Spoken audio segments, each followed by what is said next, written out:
Je suivrai mon Seigneur et mon Maître, sans jamais m'éloigner de ses pas, sans que rien ici-bas ne m'arrête, et sans rien que le chant de sa voix. Tous ensemble. Je suivrai mon Seigneur et mon Maître, sans jamais m'éloigner de ses bras, sans que rien ici-bas ne m'arrête, et sans rien. Avant de commencer le message, j'aimerais avoir une pensée qui est tellement importante pour nous et pour nous. Les habitants qui étaient dans ce village en Grèce croyaient que le bonheur était là, ils étaient au bord de la mer, ils étaient dans un endroit paradisiaque et ils se souciaient sûrement très peu que leur heure était venue. Ne pensez pas que vous avez le temps pour choisir et pour dire « Seigneur, j'accepte que tu es mort à ma place et que tu prends tout mon péché sur toi et d'être accepté dans la présence de Dieu. Savez-vous si demain est encore un jour favorable pour vous? C'est aujourd'hui qu'il faut prendre sa décision. Je voulais faire cette parenthèse parce que vraiment c'est effrayant ce que l'on voit. Et ce n'est pas rien qu'en Grèce, c'est aussi en Californie ou en Floride, je suis longtemps toujours dans ces deux États. Puis comme vous voyez en Asie, dans ce barrage qui a sauté, et comme ça vient en une seconde, votre vie est enlevée. Soyez prêts. Soyez toujours prêts. C'est important. Je vais mettre mes lunettes parce que on m'a opéré mon œil droit, il faut que je mette mes lunettes pour lire tout. Je vais lire dans Éphésiens 4, le verset 32. Soyez bons les uns envers les autres, compatissants, vous pardonnant réciproquement, comme Dieu vous a pardonné en Christ. J'ai intitulé mon message « Demandez pardon » par rapport au message que j'avais apporté il y a quelque temps d'ici sur « Pardonner ». Demander pardon, pardonner, c'est pas la même chose. Comme prévu, voici la suite. Je vais faire un très très court résumé de l'autre message. Le pardon n'est pas oublier la faute. Le pardon, c'est se dire à chaque fois, et à chaque fois que ça revient, on n'en parle plus. C'est faire l'effort de dire on n'en parle plus, c'est fini. Oublier, c'est inutile, vous ne sauriez pas le faire, c'est impossible à l'homme d'oublier. Alors, demander pardon, est-ce que c'est quelque chose de naturel? Est-ce facile de demander pardon? Et la demande de pardon est-elle toujours sincère? Si on recommence, faut-il encore aller demander pardon? Il m'a déjà pardonné, est-ce que je dois encore aller lui demander pardon? Et le pardon, est-ce qu'il doit toujours être accordé? On appelait des questions qui m'ont traversé l'esprit en préparant ce message. Toutes ces questions sont importantes car derrière, il y a le pardon accordé ou non. Je pense qu'avant l'action de la demande, il doit y avoir une réflexion et une prise de conscience et de consistance par rapport à l'action que nous allons mener. Nous ne devons pas être désinvoltes devant la demande de pardon. Je suis désolé. Vous savez, qu'est-ce qu'on peut l'entendre? Désolé. fait, on s'en fout carrément. On ne peut pas prendre la demande de pardon à la légère. Pourquoi demandons-nous pardon? On a une série de questions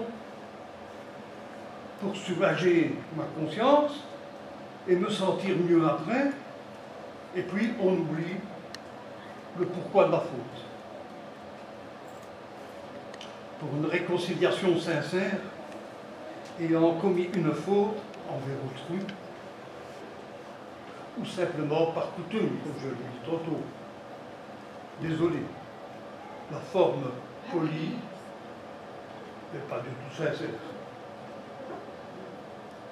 Je demande pardon, donc on doit me pardonner. Du coup, ce n'est plus ma faute si on ne me pardonne pas, c'est la faute de l'autre. Et à quelle occasion devons-nous demander pardon? Rien n'est simple dans la vie. Tous les jours, nous connaissons des frustrations subies ou que nous faisons d'autres. On dit des choses qui ne sont pas très appropriées et qui blessent profondément l'autre personne, qui font mal aux autres. Qui peut se targuer de ne jamais avoir blessé quelqu'un, parfois soi-disant au nom de l'humour? C'était pour rire. En attendant, l'autre, il ne rit pas. Et il a bien mal.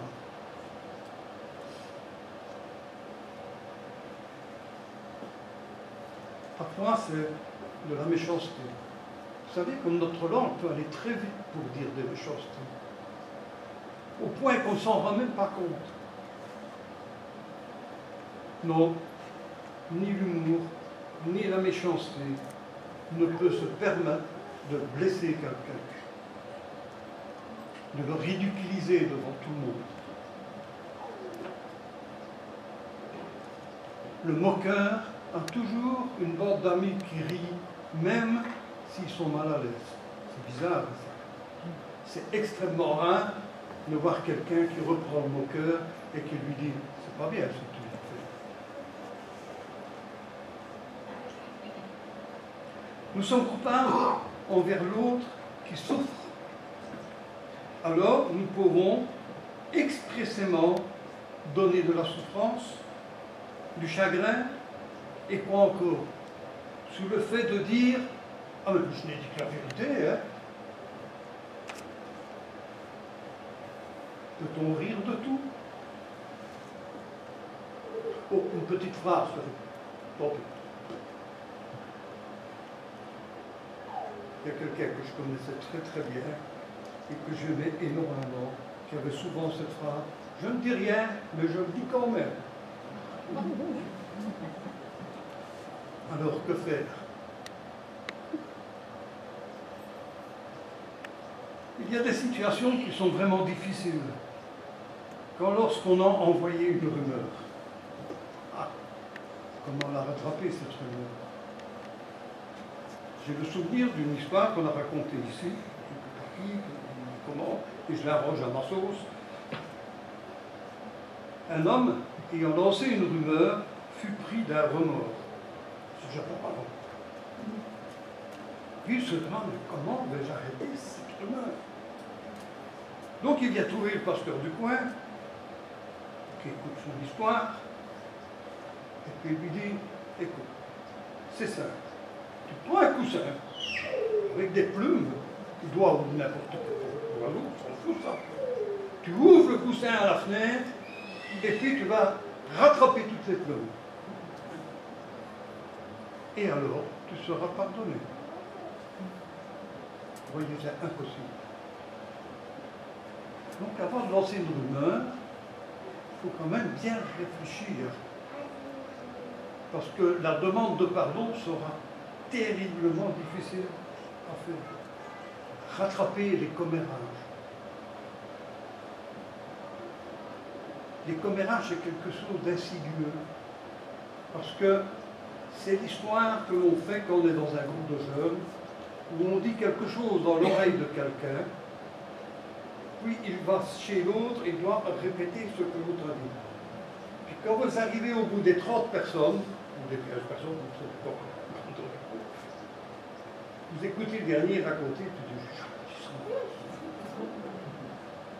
vous pouvez faire l'expérience, ça fonctionne bien. Chacun avance à sa sauce.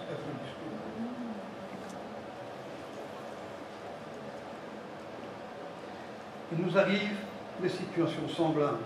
Alors, comment devons-nous demander pardon? Rattraper les commérages, c'est impossible. Mais si quelqu'un vous raconte ce commérage, alors il faut lui dire c'est faux, c'est archi faux. Je sais bien, c'est moi qui l'ai envoyé. Je t'en demande pardon. Et oui, à ce moment-là, on risque de devoir souvent demander pardon. Pardon parce que nous sommes incorrigibles, enfin, comme nous avons la langue qui est un véritable poison que nous ne savons pas maîtriser. Je dis toujours que mon esprit va 3 fois plus vite que ce que je pense. Donc je ne dis pas toujours les bonnes choses. Bien sûr, si cela fait des dommages à quelqu'un, il faut assez aller lui demander pardon.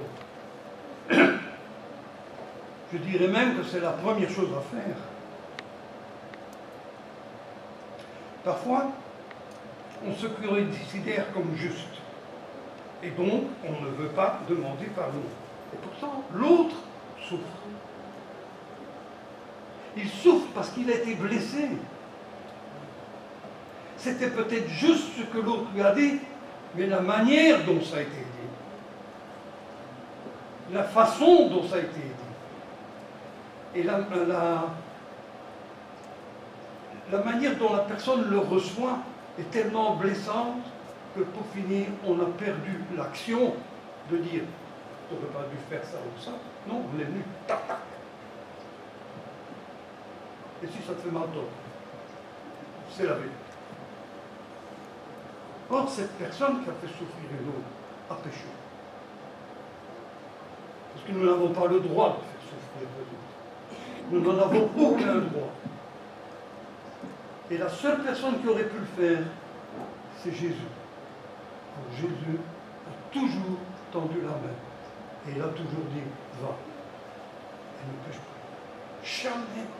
Vous pouvez retourner votre Bible comme vous voulez. Jamais une condamnation. Jamais. Va. Et ne pêche pas. Ça, c'était Jésus. C'est le vrai d'être lui.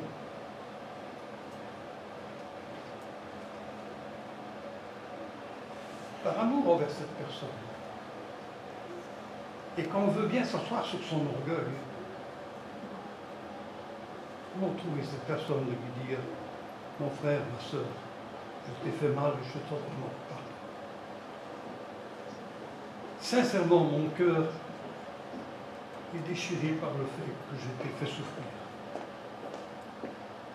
Parce que Dieu a du chagrin. Et ça, je ne veux pas continuer à le porter.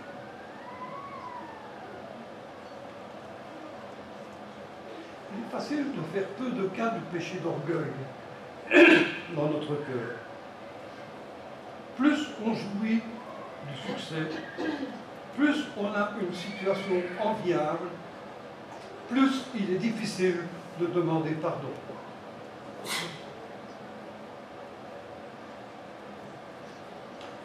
Quand on pense qu'on est quelqu'un, quand on pense qu'on a le droit de dire ce qu'on veut, il nous est difficile de demander pardon. Comme je suis important, je ne vais pas m'abaisser à demander pardon. Je suis comme je suis, et c'est comme ça qu'on n'a qu'à me prendre comme cela.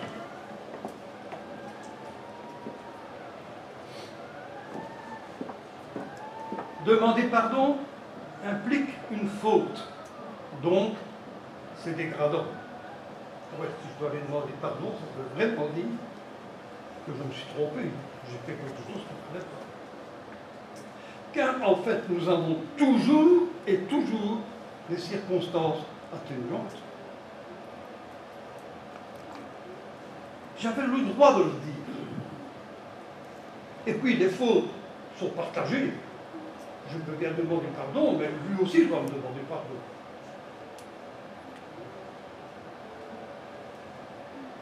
Sommes-nous tellement blancs comme de la neige, purs?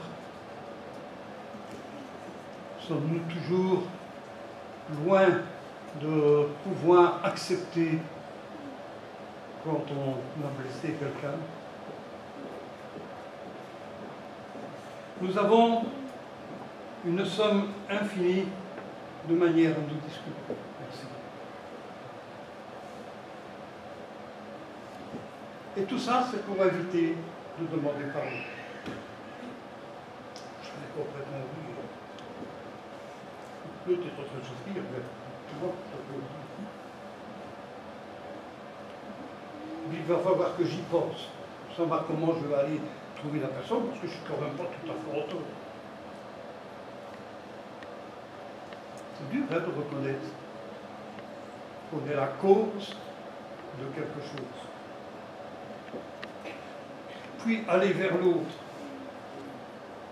c'est jamais facile. Parce qu'aller vers l'autre, c'est se retrouver face à face, les yeux dans les yeux, où la sincérité, c'est important. C'est important de le faire avec humilité, avec sincérité et avec amour. N'est-ce pas le mot tellement important dans la parole de Dieu?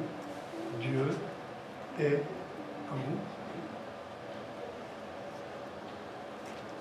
Je vais donc sortir de la manière générale, et comme je parle des chrétiens, on va voir ce que la Bible fait de ce côté-là. J'ai quelques petites pistes, vous pouvez aller en chercher plus. Hein. Dans le psaume 32, je t'ai fait connaître mon péché, je n'ai pas caché ma faute, et j'ai dit, j'avouerai mes transgressions à l'Éternel, et tu as pardonné mon péché. Demander pardon pour être pardonné, c'est nécessaire. Dans Nombre 14, 18, il est dit ceci, l'Éternel est lent à la colère et riche en bonté. Il pardonne l'iniquité et la rébellion, mais il ne tient point coupable l'innocent.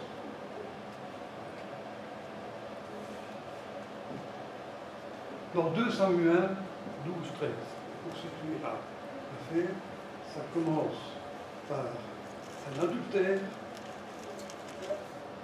un meurtre et la mort d'un enfant. David dit à Nathan, j'ai péché contre l'Éternel. Et Nathan dit à David, l'Éternel pardonne ton péché, tu ne mourras pas.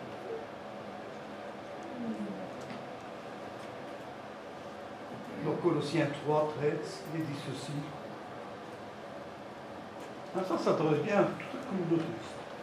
Supportez-vous les uns les autres, et si l'un a sujet de se plaindre de l'autre, pardonnez-vous réciproquement, de même que Christ vous a pardonné. Pardonnez-vous aussi.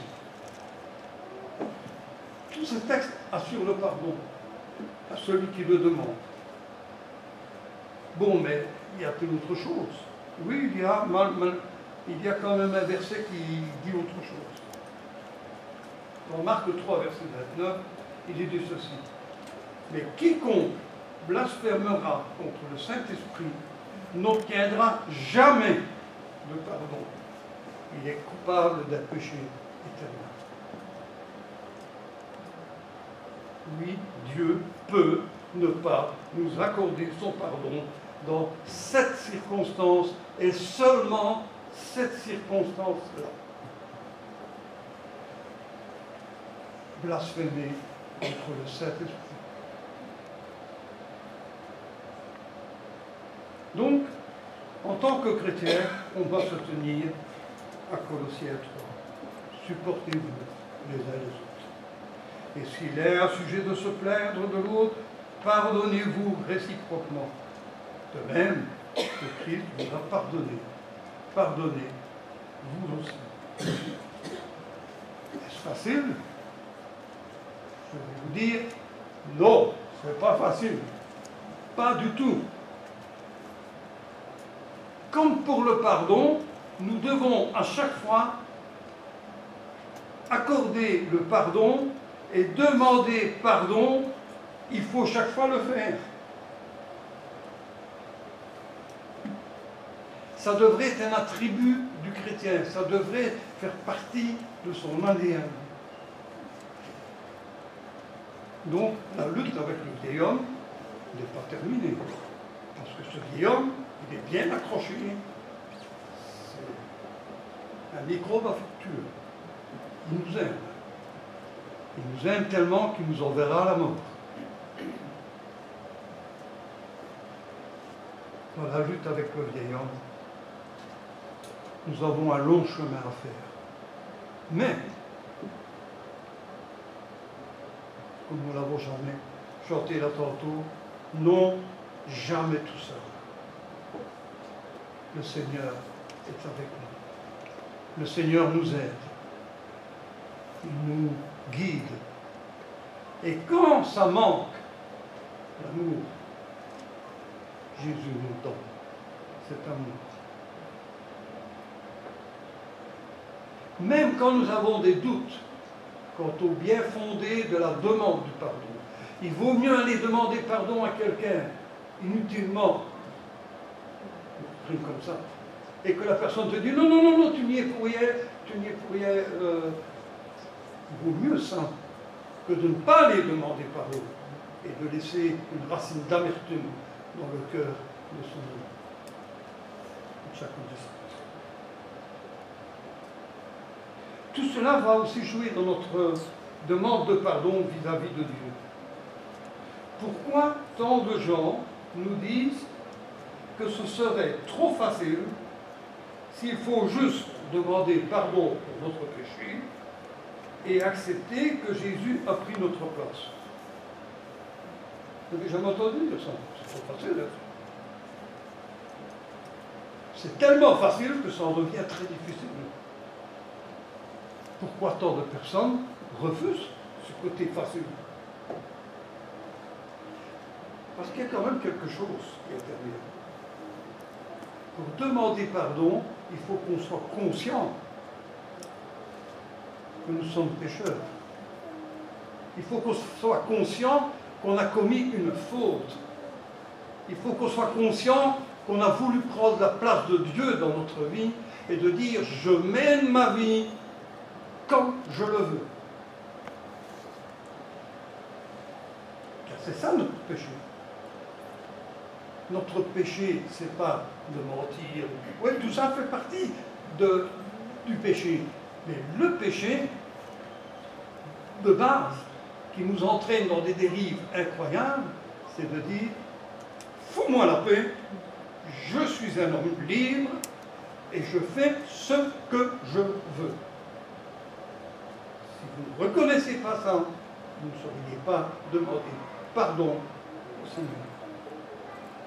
Comme je l'ai déjà dit, demander pardon, il faut accepter que nous sommes en tort et que nous avons commis une offense, que notre orgueil et notre moi et tout ce qui nous diminue aux yeux du monde,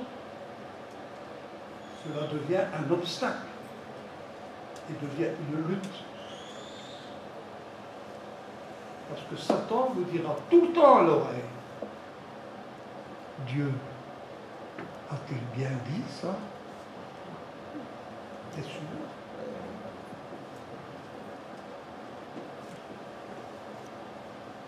Ce qui est grave, c'est que si je ne sais pas demander pardon, je ne serai jamais pardonné. C'est une logique, c'est une lapalissade. Si je ne demande pas pardon, je ne serai pas pardonné. Même si l'autre est prêt, et parfois même il le fait. Il vous pardonne avant même que vous ne lui ayez demandé. Mais ça, c'est une preuve d'amour de l'autre personne. Si vous revoyez Romains 5, alors que vous étiez encore ennemis, Christ a souffert. Nous vivons avec des préjugés et cela complique beaucoup de choses. Parfois, il faudrait forcer la demande de pardon en pardonnant à l'autre sans qu'il ne le demande. Bien sûr, il faut lui dire. Écoute mon frère, tu m'as blessé, je te pardonne. Ah, je t'ai blessé. Mais parfois, ça fait du bien de pouvoir le faire. Et de le faire sincèrement, pas le faire, ah, je t'envoie une pique. Non, non, je te pardonne parce que tu m'as blessé et je pense que tu ne l'as pas fait exprès. Et cela, on peut le faire que si on a l'amour de Dieu en nous. Si vous ne laissez pas rentrer l'amour de Dieu en vous, vous aurez toujours difficile. Toujours. Et même avec l'amour de Dieu, il y a toujours un petit peu de difficile. Jean 3,16. Car Dieu a tant aimé le monde qu'il a donné son Fils unique, afin que quiconque croit en lui ait la vie éternelle.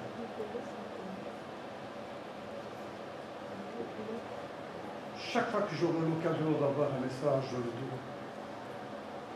Dieu a pris les devants et n'a pas attendu notre hypothétique demande de pardon. Il a payé par son Fils Jésus. Le pardon est accordé. À qui le demande?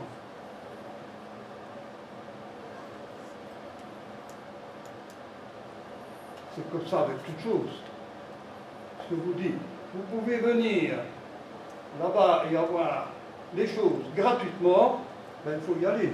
Ils ne viendront pas chez vous tout seul. C'est la même chose ici.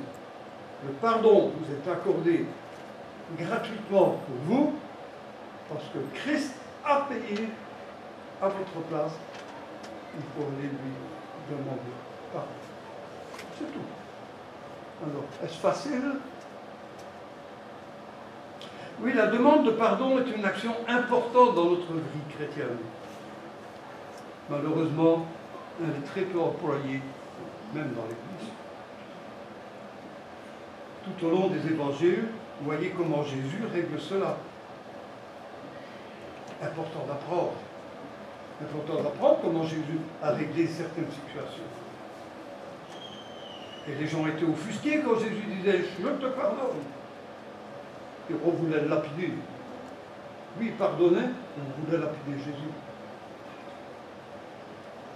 Nous pouvons voir cela en lisant la parole et en la scrutant, en se posant des questions. N'ayez pas peur de poser des questions à Dieu. Si vous lisez le livre de Job, Job a posé des questions à Dieu et à la fin, Dieu ne lui dit pas « Pourquoi est-ce que tu m'as posé toutes ces questions-là » Non, non, non. Job est devenu l'ami de Dieu. Or, on peut poser des drôles de questions. Et parfois, il ne répond pas. C'est vrai aussi. Vous savez, à l'étude biblique, on devrait refuser des gens. Si on veut faire l'étude biblique presque dans 200%, ou faire, je ne sais pas moi, 15, 20 groupes dans l'église, pour pouvoir étudier la parole et aller en profondeur dans la parole. Où chacun a le droit de s'exprimer. On ne dit pas des bêtises dans un groupe. Même une question qui paraît, aux yeux de certains, idiote, qui malheureusement parfois faut remarquer, c'est important de ne pas avoir de zone d'ombre dans la tête. Et que nous, frères et sœurs, qui avons un peu plus d'expérience, nous pouvons lui attirer l'attention sur l'amour de Dieu. Pardonnez nos offenses comme Vous savez, on est parti au départ de cette petite étude qu'on vous fait sur le pardon, de la prière que Jésus a instaurée. Pardonne-nous nos offenses, comme.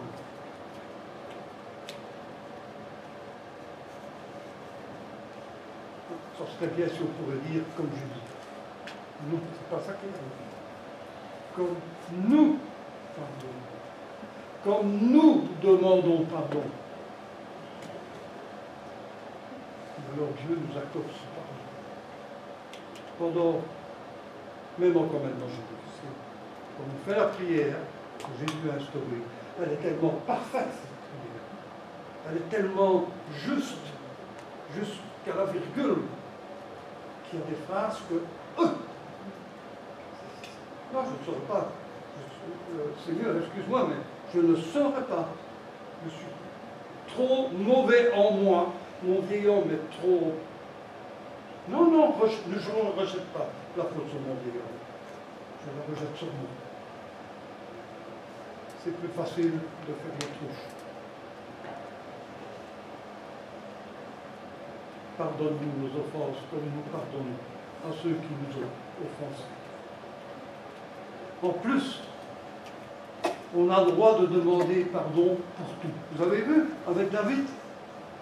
C'était horrible son bazar. Un enfant en est mort. Et Dieu pardonne. Parce que la demande de pardon était réelle et sincère. Jésus, sur la croix, n'a pas pardonné que des petits mensonges.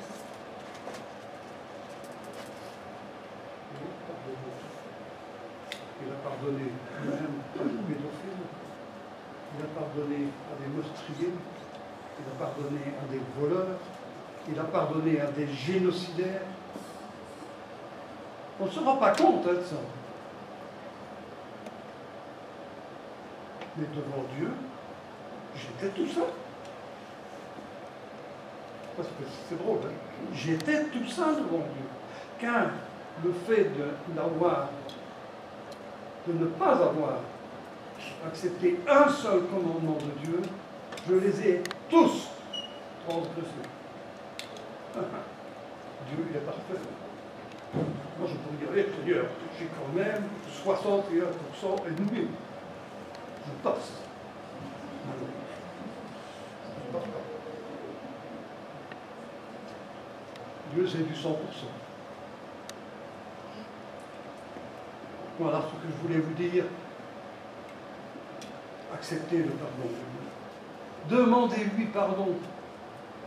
N'ayez pas peur d'exprimer les plus grandes craintes que vous avez dans votre cœur. C'est le jour où il faut le faire.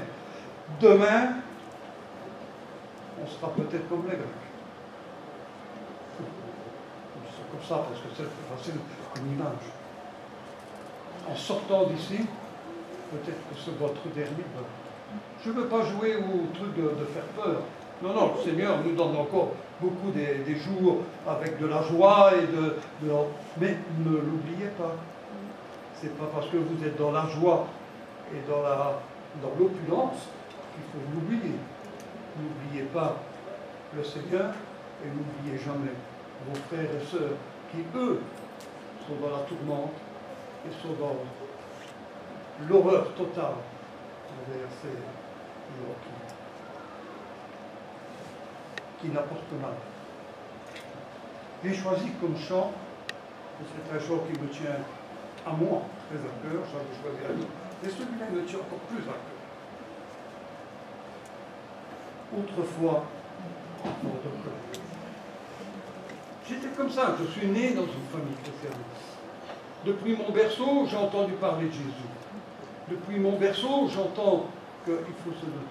J'étais en colère. Et ma colère, elle s'exprime toujours très très bien. Toujours ça que je suis. Et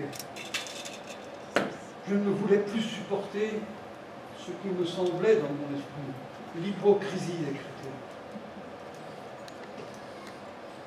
Je continue d'être hypocrite moi-même. Je savais faire mon visage.